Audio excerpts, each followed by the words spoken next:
Welcome back to Antisocial Studies. Okay, real talk, straight to the audience. If you're listening to me right now, then either your teacher is making you, or you really like my podcast. I mean, let's be honest, anyone who stuck around through the War of 1812, and a whole episode on slavery is a true fan.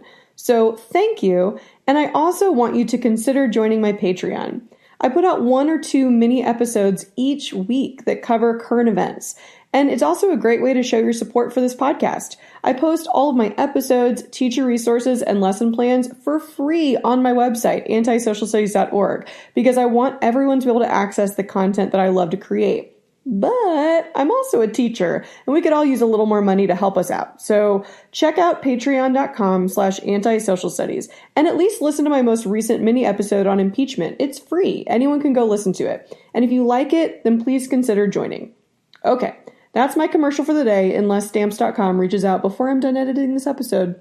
Fingers crossed.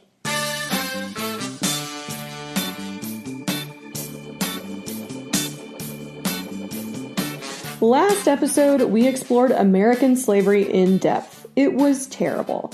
And today we're going to look at an important idea that defines American geography and also social and political divisions. It's the simple fact that the United States is really big and environmentally and culturally diverse, so it naturally gets divided up into different sections.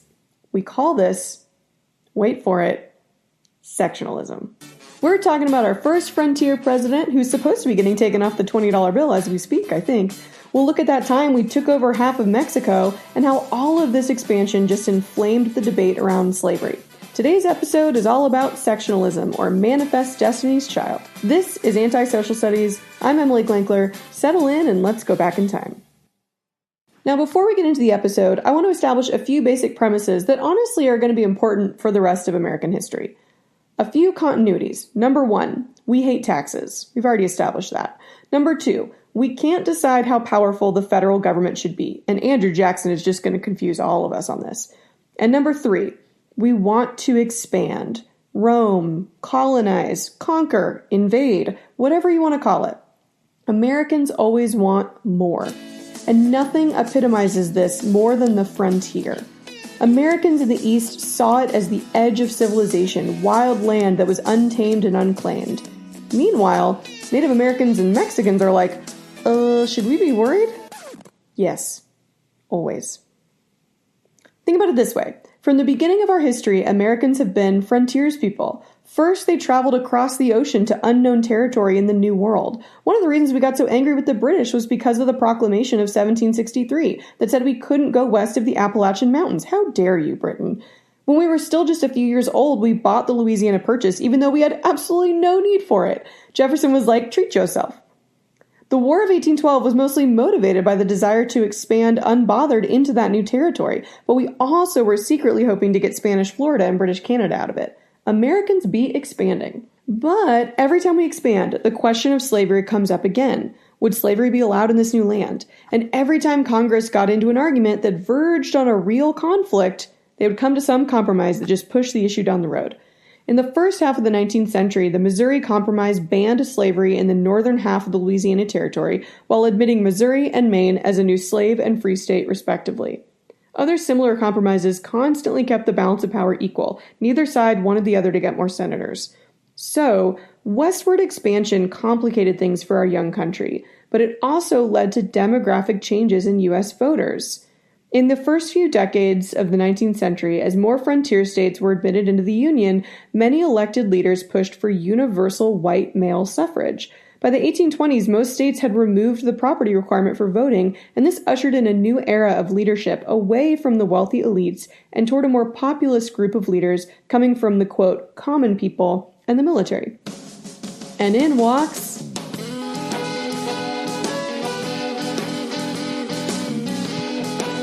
Act 1. Andrew Jackson. Born into poverty in South Carolina before settling in Tennessee, Jackson was the first president of the so-called common man. He rose to prominence in the War of 1812, fighting the Native Americans along the frontier, and he emerged as the hero of New Orleans after defeating the British on the Mississippi River. Jackson is a fascinating and problematic president to study because, he basically just does whatever he wants. During the War of 1812, for example, without anyone really asking him to, he followed British troops around the South, eventually taking his troops to Spanish Florida. He marched all the way into the foreign territory, taking control of Pensacola for a while. I'm sure everyone in Washington was like, can he do that? Well, I don't know, but he just did.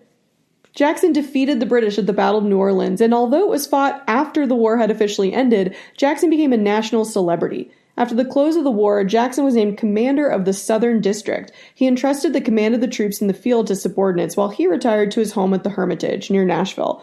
But he was ordered back to active service at the end of December 1817, when unrest along the border appeared to be reaching critical proportions. There were Indian raids along the southern border with Spanish Florida, and Jackson was like, "You again? I thought I invaded you already." Jackson's instructions were vaguely to subdue the unrest along the Florida border, but he heard, "Conquer Florida, please." He captured 2 Spanish posts and appointed one of his subordinates as the new military governor of Florida. He's administering this new conquered territory that wasn't his, that the federal government didn't authorize him to invade. Spain's like, what? A crisis emerged between D.C. and Spain eventually sold the territory to the U.S. And Jackson's reputation was kind of tarnished, but it was only saved by a strong defense from the current Secretary of State, John Quincy Adams. Ah, irony. You see, a few years later in 1824, Jackson ran for president, and his biggest opponent was none other than John Quincy Adams. The son of the founding father and a popular figure among the Washington elite, Adams was the perfect character foil for Jackson. Together they represented the old and new sections of the U.S. Adams was East Coast privilege, while Jackson was a frontier lawyer from Tennessee.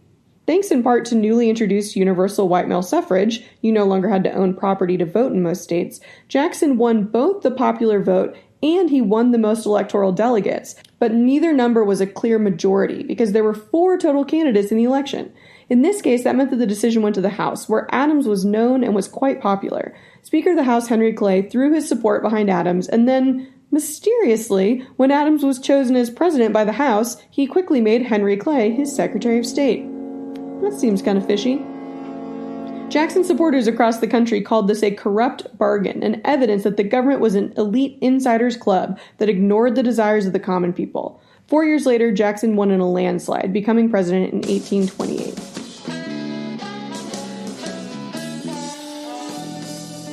Besides clearly being an important moment in Jackson's life and career, the election of 1828 is also a turning point in the political history of the United States. Jackson was the first president from the area west of the Appalachians. This is evidence of the rise of a third section to compete with the North and the South. For many, Jackson was the people's president. Although he eventually became one of the largest landholders in Tennessee, he was the first president born into poverty. But this doesn't mean that his policies or ideologies were necessarily in sync with what the lower classes wanted. In fact, for 30 years in Tennessee, he'd been part of the conservative faction in state politics, and during the financial crisis of 1819, he vigorously opposed legislation that would give relief to those in debt. But the common people saw him as their guy, someone who, at least better than the perfectly coiffed pretty boys in Washington, could speak to their experience, and in many ways he lived up to that reputation. On the night of the inauguration, he opened up the White House to the public and threw a huge party on the lawn. The neighbors all locked their doors and stayed in their homes, terrified of the mobs of drunk people partying it up on the White House lawn. Nicknamed the inaugural brawl, this was a portent of the way Jackson would run his White House. However, he damn well chose. Thank you very much. His opponents in government referred to him as King Andrew. He ran his administration like a military commander, and he was less interested in experienced politicians, and he instead relied on friends and supportive newspaper editors to advise him. He's known for a practice known as the spoils system. The idea was that, as to the victor go the spoils, those who supported the new president should get something out of the deal, maybe a job in the White House. Immediately after he became president, almost 1,000 civil servants, career bureaucrats who'd worked their whole life in the government, were removed to make room for people who had supported Jackson's campaign. And I mean, it's one thing to fill your presidential cabinet with people in your party who agree with you, but it's another to purge those in the government who had been dedicated bureaucrats through multiple administrations and fill those positions with unqualified, sometimes illiterate buddies from back home. Now, Jackson is fascinating, and I would recommend you go read more about him, but for our purposes, there are a few key events during his presidency that can help us understand what's going on in the U.S. during the 19th century. The first is the nullification crisis. So, you should all know by now that I hate talking about economics, but Unfortunately, it's quite important because a major issue in 19th century politics is tariffs. Boo!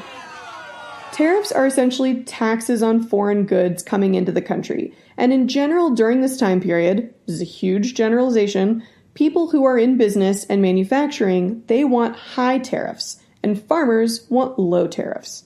Okay, let's use a really dumb example. Chairs. Every year when I talk about this with kids, I try to think of an example of a thing that Americans made in the 19th century, and every year all I can think of is chairs.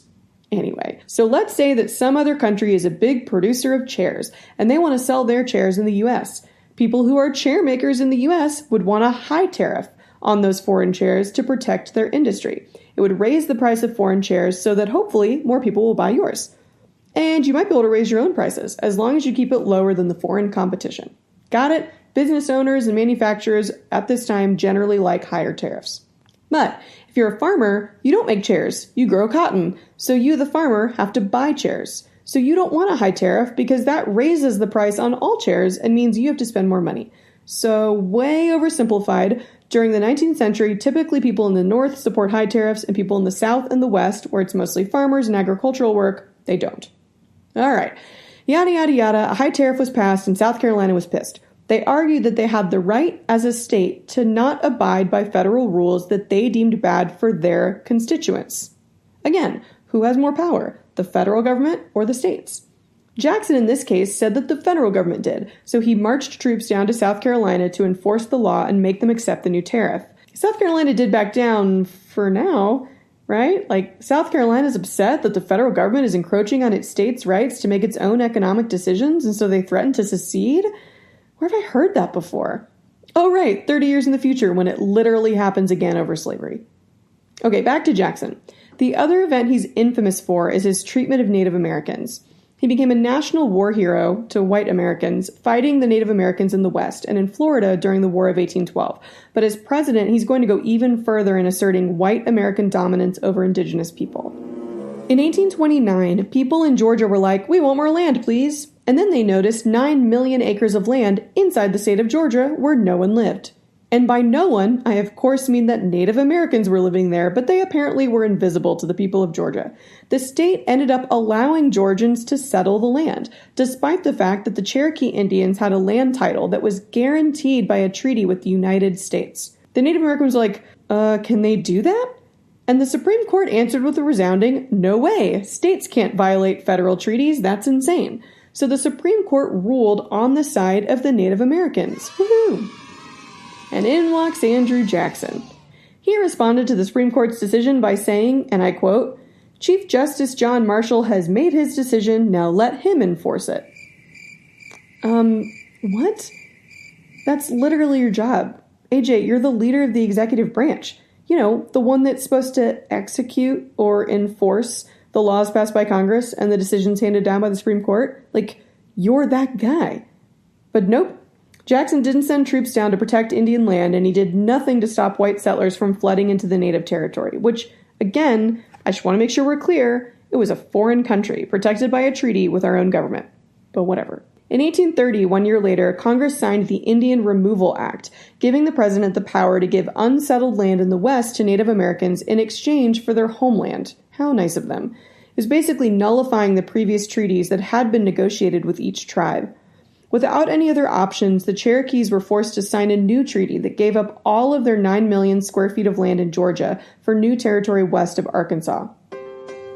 3 years later, rounded up by General Winfield Scott, 15,000 Cherokees were forced to walk westward on what is now known as the Trail of Tears.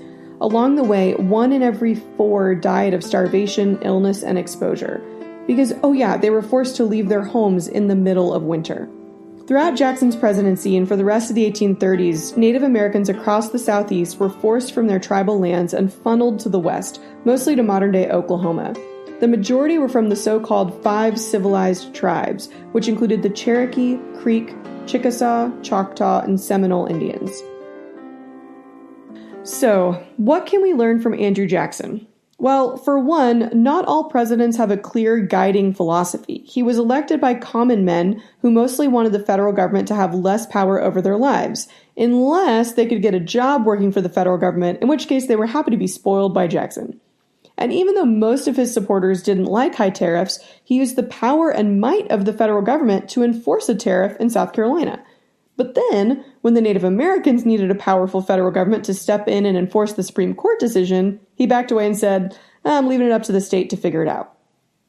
And when the charter to renew the Bank of the United States came around, by the way, he let the bank and Hamilton's dreams die because he and his supporters saw the bank as a tool for the powerful business elites that wasn't serving the common man. His decision to spread the government money out across pet banks in various states would ultimately lead to an economic panic, but he was out of office by then, so it wasn't his problem. Sorry, Van Buren. So Jackson's guiding philosophy seems, to me at least, to be self-interest. He was more than willing to use the federal government when his authority was threatened by white Southerners, but then he sided with those same people when he realized he could earn their support on another issue, and all he had to do was commit genocide against Native Americans. This confusing philosophy also had the important impact of splitting the confusing and confused Democratic-Republican Party. Those who supported Jackson, mostly states' rights people, and those who don't want to be told what to do by the New England elites became the Democrats. And one of Andrew Jackson's many nicknames became the symbol of their party, the jackass. Or more politely, the donkey. And then those who opposed Jackson, and there were many, moved away from the Democrats and joined the Whig Party as a faction called the National Republicans. Honestly, I'm just going to oversimplify here and just start calling them all Republicans right now. I'm sorry to you Whigs out there who I am admittedly writing out of history, but we should have time to figure y'all out.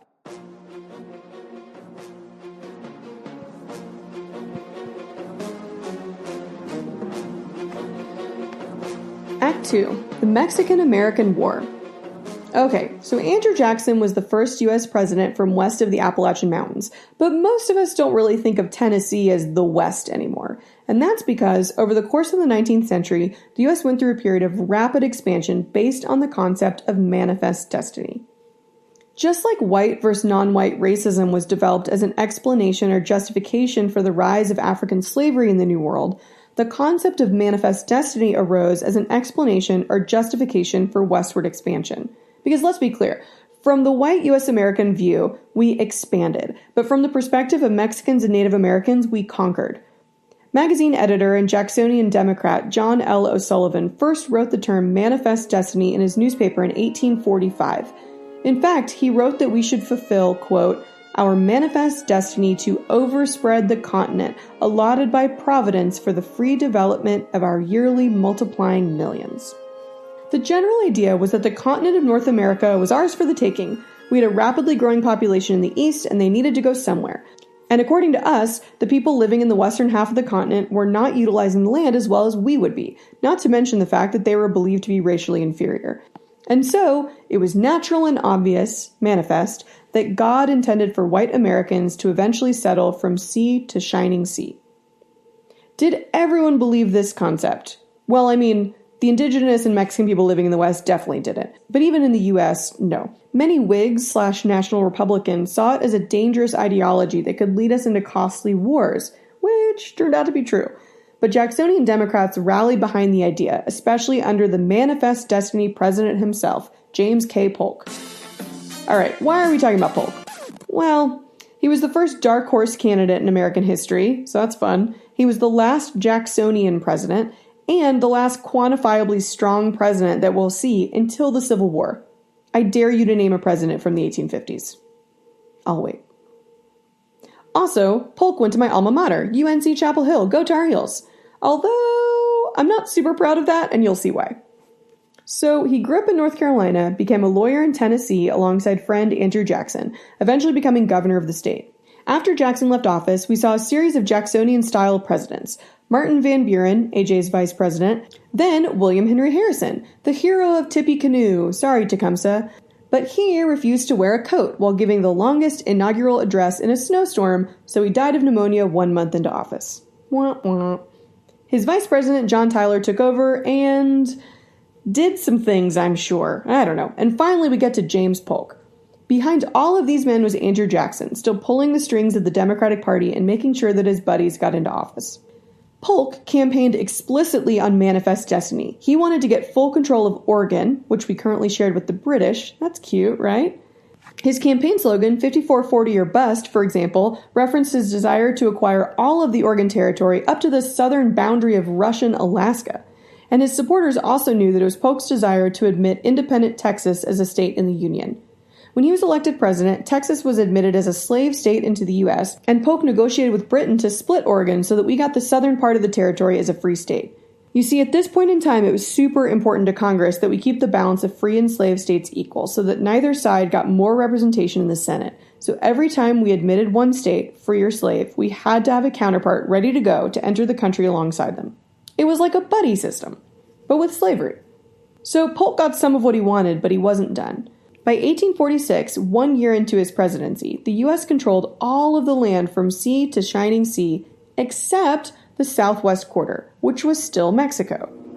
But Polk basically rounded up the continent and was like, yeah, we're going to need that land too. Polk offered to buy the California Territory, as it was called, from Mexico for $20 million. But the Mexican president was like, yeah, I can't sell literally half of my country to you. That would be ridiculous. So, as you do, Polk sent down General and future President Zachary Taylor toward the Rio Grande. Oh hey, there's a president from the 1850s, Zachary Taylor. You see, the U.S. and Mexico couldn't quite agree on where the southern border of Texas was. We didn't have Google Maps, give us a break. The U.S. said it was the Rio Grande, but Mexico believed it was the Nueces River, much further north. General Taylor brought his troops into this disputed region and provoked an attack from Mexican troops so that Polk could go to Congress and say, look, Mexican troops killed American soldiers on American soil. Meanwhile, Mexico was like, look, American troops invaded Mexico. Yada, yada, yada, we were at war. Side note, Polk had his remarks urging Congress to declare war on Mexico ready to go before any shots were fired, so most historians agree that he was going to go to war with Mexico no matter what, and he sent Taylor down to pick a fight and give him an excuse.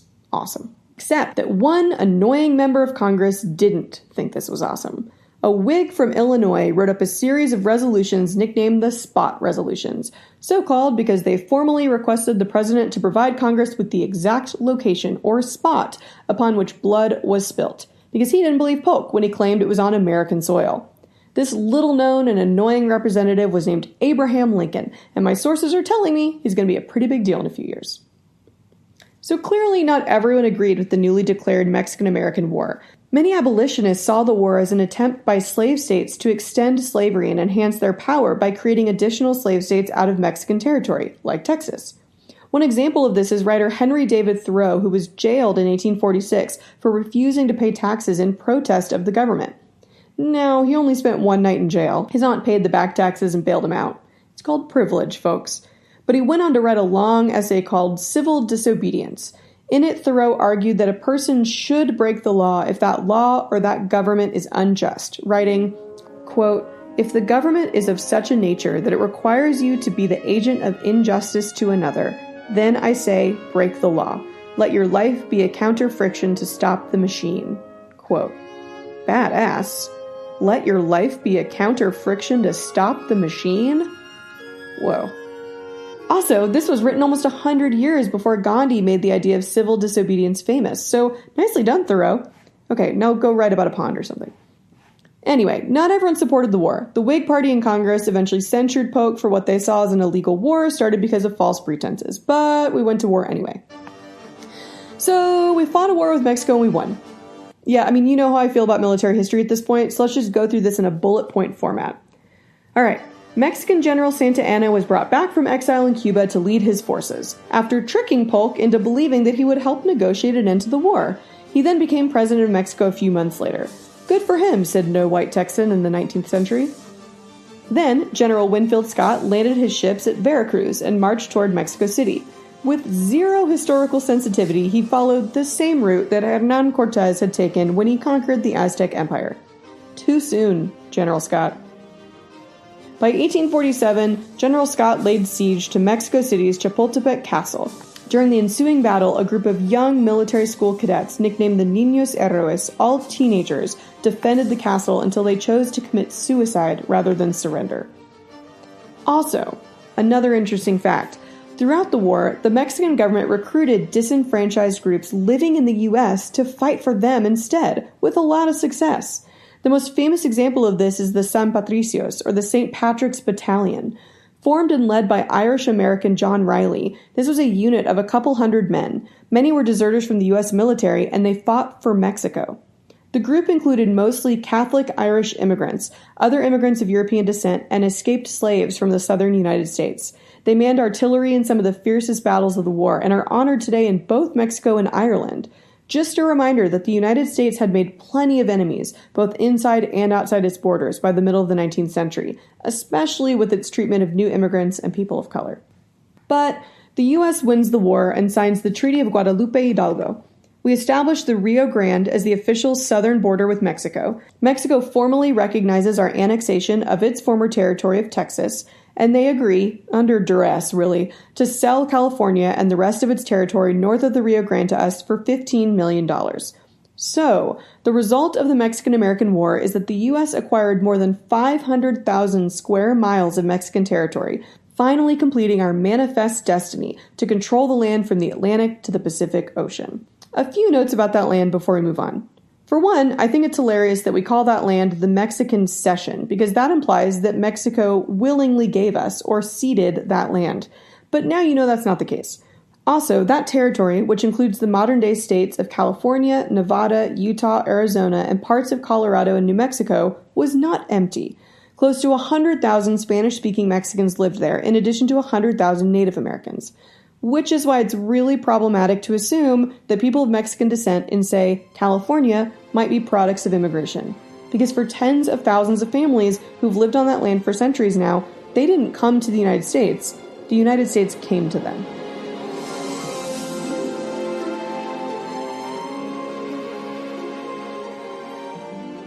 Act 3. What to do about slavery. So, we have all this new land. And every time we acquire new land, the slavery debate rears its head. Should the new territory allow slavery or be free? As we expanded and got new territory, the abolition movement, or the movement to completely end slavery, was also growing. Although there had been abolitionists before now, by the decade of Jackson's presidency, the 1830s, the abolition movement was firmly established. This is thanks, in part, to an evangelical religious movement that brought social issues into the forefront of our national conversation, the Second Great Awakening. The First Great Awakening occurred about 100 years earlier in the 1730s as religious leaders worried that the age of reason and enlightenment and the development of trade and wealth in colonial New England were distracting Protestants from their religious principles. The Second Great Awakening occurred, similarly, as evangelical leaders saw the Founding Fathers and the early United States establish itself firmly as a secular or non-religious nation. This clear separation of church and state both concerned many Protestant leaders, but it also provided the freedom from government control to begin widespread popular movements that brought religion to the people in large camp-style meetings. One of the main messages of the Second Great Awakening was the need for Christian values to permeate American society. This meant that many Christians began looking at social issues like drinking, poverty, and slavery through the lens of Christianity. And apparently they realized that Jesus probably wouldn't have been super happy about enslaving millions of people for your own wealth. It's not really loving your neighbor now, is it? So Christians, especially women, got more involved in social movements like abolition. Another popular movement was the temperance movement, or the push to ban alcohol. In general, take note of the fact that women are slowly expanding their sphere of influence so that they can become more involved in public life. Throughout the 19th century, they will focus mostly on issues that were still seen as traditionally female, helping those less fortunate, children, education, keeping the family together, etc. But what they're really doing is getting experience organizing political movements. In fact, the same year the Mexican-American War began, 1848, the modern women's rights movement began in Seneca Falls, New York, with the Declaration of the Rights of Women. Yeah, get it, ladies! But for now, many activists, men and women, became increasingly convinced that slavery needed to end outright. Newspapers like William Lloyd Garrison's The Liberator and organizations like the Anti-Slavery Society, founded in 1831 and 1833 respectively, helped spread the message in the North. Interestingly, the society broke apart because they disagreed on whether they should also be fighting for women's equality. William Lloyd Garrison's faction thought that women's rights and women's leadership in the abolition movement were important issues that they should be fighting for as well. Many of the founding mothers of the women's movement came from this faction, like Elizabeth Cady Stanton and Lucretia Mott. The other development that helped spread the abolition movement was the increasing availability of testimonials from freed slaves. The most famous was Frederick Douglass. Born into slavery in 1818 in Maryland, he was taught the alphabet by a slave owner's wife who defied the ban. When she was found out and stopped, he learned from white children. Still enslaved, he read whatever he could find, newspapers, political literature, anything. And this is an example of the difference of being enslaved in a middle state that was more densely populated. Frederick Douglass was often hired out around the town and even sent into Baltimore to make money for his owner, but through these interactions, he was able to educate himself. Then he turned around and taught other enslaved people how to read the New Testament at weekly lessons. He was punished brutally for his persistence, often handed over to a man known to be a slave breaker, who would inflict physical and psychological torture on Douglass. After 2 failed attempts, he managed to escape, thanks to the help of a free black woman who he soon married. Aww. Despite having affairs, his first wife Anna continued to support him as he developed his abolitionist newspaper, the North Star. After her death, he married a white abolitionist and suffragette named Helen Pitts. This marriage was controversial not just because she was white, but because she was also 20 years younger than he was. His 5 children from his first marriage did not support them, but Frederick and Helen were married for 11 years until his death. So Frederick Douglass began his career as a professional abolitionist after being noticed by the aforementioned William Lloyd Garrison. He's everywhere. Douglass wrote for his newspaper and gave anti-slavery society speeches before publishing his own autobiography in 1845. Now, this is really interesting because since he was an escaped slave, after he published his autobiography, he had to flee the country because now he was a celebrity who could be easily found and taken back into slavery. Can you imagine? He went to Ireland right when the potato famine was beginning. Ugh, as if this guy hadn't been through enough. And he traveled around Ireland and Britain speaking about the evils of slavery for 2 years. Eventually, his supporters across the pond raised money to purchase his legal freedom, and he returned to the U.S. a free man in 1847. For context, that's just 1 year before the Mexican-American War starts. He went on to publish 2 more versions of his life story, and he became a leader in the women's suffrage movement as well. Frederick Douglass was the only African-American who attended the Seneca Falls Convention, and he proclaimed that he would not accept the right to vote if women didn't get it as well. Awesome. I mean, this would come back to haunt him when he supported the 15th Amendment, even though it failed to address women's suffrage. Why men great till they gotta be great, am I right? During the Civil War, Frederick Douglass advised President Lincoln on the treatment of black soldiers, and he met with President Johnson to discuss black suffrage. He eventually became involved in the Freedmen's Bureau, that was an organization that helped freed slaves after the Civil War, and he became the first African-American on a presidential ticket when he was named the vice presidential candidate for Victoria Woodhull, the first woman to run in 1872. Whoa, awesome! They ran on the Equal Rights Party, and, needless to say, they didn't really gain a lot of traction with voters, but Douglass was appointed to diplomatic roles in both the Dominican Republic and the newly freed Haiti. This dude had a life. Okay, back to abolition. This movement became more and more popular in the North, and it simultaneously angered the South. How dare these Northerners tell us how to live our lives and not enslave people? Violence often broke out, even in Congress. It got so bad that the House of Representatives instituted a gag rule that banned any discussion of abolition for almost 10 years.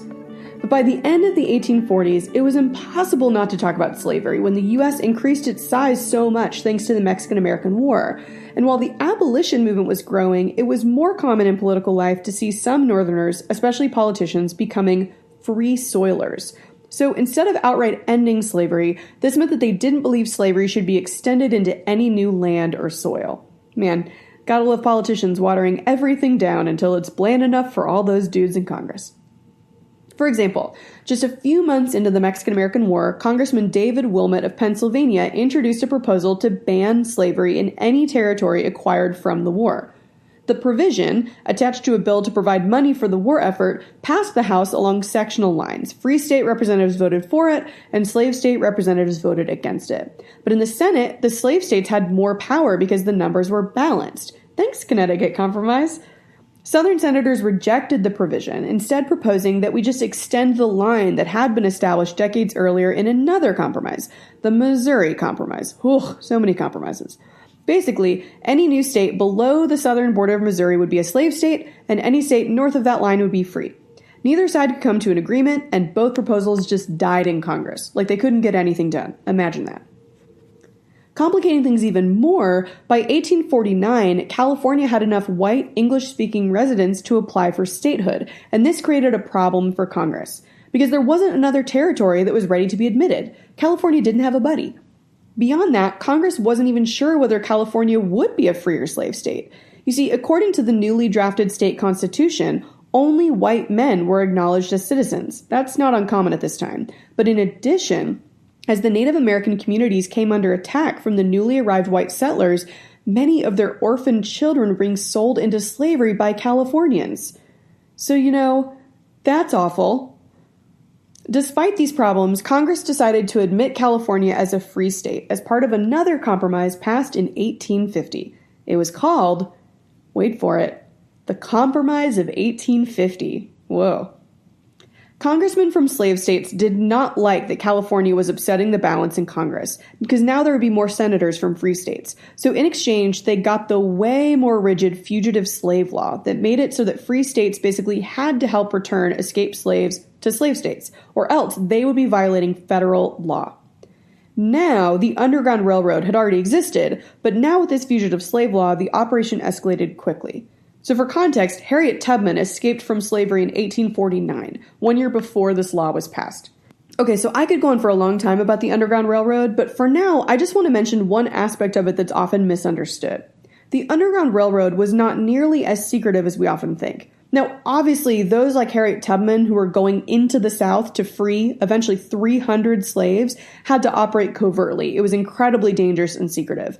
But in many parts of the North, the Underground Railroad was an open secret. Towns held Underground Railroad bake sales, and individuals announced themselves in the press as that city's conductor of the Underground Railroad. Many parts of the North flaunted the Fugitive Slave Act to the point that people like William Seward sheltered runaways in his basement while he was serving as a U.S. Senator. Ironically, northern states invoked states' rights to argue that local and state officials did not have to comply with the federal Fugitive Slave Law. So, this is not to diminish the danger and sacrifice of those who operated the network of trails and safe houses that helped thousands of people escape slavery. But for our purposes, it's important that we understand how angry Southern slave owners were that many in the North were so blatantly disregarding the law. That can't be good for sectional tensions. One place in the North that was interestingly not as much of a hotbed of abolition as we might think was New York City. The city invested in and sold Southern-grown crops, not to mention financing the purchase of slaves. Like Wall Street was built as the financier of the slave trade. Some of the first stocks were to protect slave traders' investments in enslaved people. New York's economy was so tied to the South that one newspaper editor proclaimed that the city was, quote, almost as dependent upon Southern slavery as Charleston. All of this is just to remind us that it's not quite as simple as North versus South, although for the purposes of this highly oversimplified podcast, it will be. Sorry. Okay, so the Fugitive Slave Law was terrible, but in general, free soilers kind of won the Compromise of 1850. In addition to getting California, they also established that the rest of the Mexican territory would decide whether to be free or slave based on a popular vote. This is known as popular sovereignty. And even though this is another example of Congress refusing to deal directly with the question of slavery, now instead of a balance, they're just letting the people figure it out for themselves, it is a sign that the national mood is trending toward making new territories free, or at least not requiring that the new territories have an equal amount of slave states. And finally, as part of the Compromise of 1850, the slave trade was outlawed in D.C. Wait, what? I thought we banned the slave trade in 1808. Well, we did, but it turns out we only banned the international slave trade. Oh, loopholes. So for the last 40 years, there continued to be a thriving domestic slave trade, nicknamed the Second Middle Passage, in which slaves were bought and sold between Americans, with D.C., our nation's capital, acting as a major hub. So that was banned in 1850, finally, another sign that the nation was slowly moving toward agreeing that slavery was, bad. Back to popular sovereignty. This concept was extended to more territories under the 1854 KansasNebraska Act. So the decision to allow new states to vote whether to be free or slave upset the highly controlled balance, and it put this hugely important decision into the hands of regular voters. It's kind of like Brexit, but that's a topic for another day. And passionate Americans on both sides of the issue saw it as an opportunity to have a direct influence on the future of the country.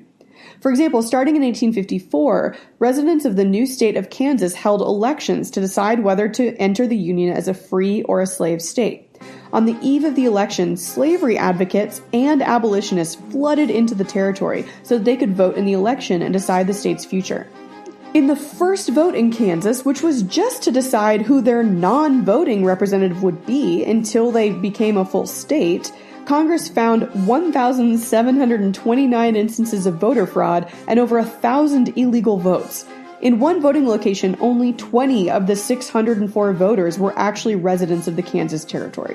By 1855, there were two completely separate governments that claimed control over the Kansas Territory. One government was backed by pro-slavery advocates, mostly from Missouri. This one was officially recognized by the U.S. government, while another rival government was run by abolitionists. By the following year, violence had erupted between various groups. Pro-slavery groups, nicknamed Border Ruffians, were violently looting anti-slavery towns.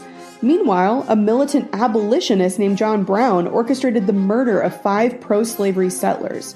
For months, small militias roamed Kansas and clashed at various towns across the territory. The bloodshed only was calmed with the arrival of federal troops almost 5 years after the first election, but this calm still saw periodic outbreaks of violence in the 3 years leading up to the Civil War. Basically, the Civil War started in Kansas like 8 years earlier than it did in the rest of the country. Finally, for a quick note about John Brown. He was a militant abolitionist with crazy eyes. Oh, seriously, look him up on Google Images. It'll haunt your dreams. Besides participating in Bleeding Kansas, as that event came to be known, he was also a conductor on the Underground Railroad, and he was the founder of another organization to help runaway slaves escape to Canada called the League of Gileadites. Another side note, Gilead is a region mentioned in the Bible. Specifically, a medicinal perfume came from there that was believed to be a universal cure. Known as the Balm of Gilead, it's now used metaphorically to mean something that can cure all of a society's ills. So John Brown named his league the Gileadites, probably to cure the country of slavery. And Handmaid's Tale is set in fictional Gilead, where the leaders believe they're fixing the problems of the modern world by going back to biblical practices. Fun facts. Okay, so John Brown's most famous moment in history was his raid on Harper's Ferry. In 1858, Brown started meeting with black and white abolitionists in Canada, where they determined to establish an abolitionist stronghold in the mountains between Maryland and Virginia. Today, it's just West Virginia. From this compound, they could bring escaped slaves and hopefully build a militia that would rise up against slave owners. They drafted a provincial constitution, elected John Brown as commander-in-chief, and gained a lot of investment from wealthy abolitionists across the North. John Brown called in favors from his abolitionist friends, including Frederick Douglass. He even asked him to be a liaison officer, helping bridge the divide between white John Brown and the newly escaped slaves. Douglass declined, disagreeing with Brown's militant approach, and he warned him that this was essentially a suicide mission, saying, quote, "You will never get out alive." Cue foreshadowing music.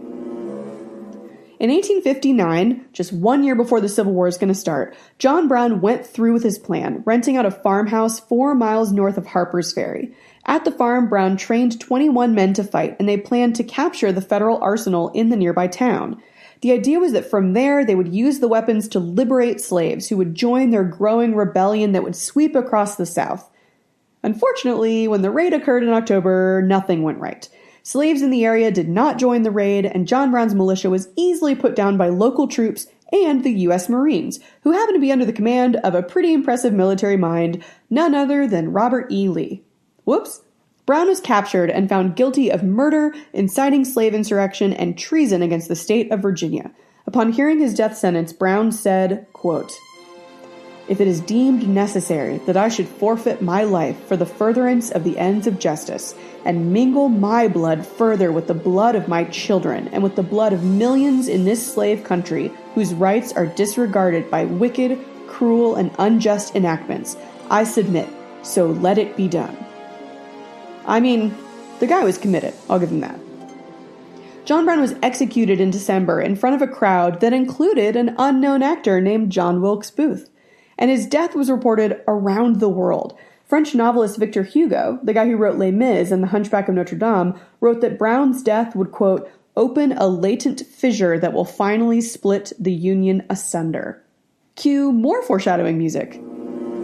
When the Civil War finally began just 1 year later, Union soldiers would march into battle singing a song called John Brown's Body. The words would be changed after the war, but the tune became the battle hymn of the Republic. John Brown died that the slaves might be free, but his soul goes marching on. Thank you. Thank you. I'm imagining that you just stopped driving so that you could applaud in your car, and I really appreciate it.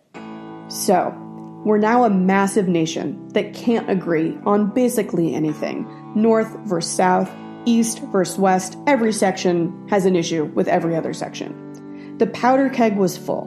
Righteous anger spread across the country, and people are clearly divided. All we need now is a match, and this whole thing is going to blow.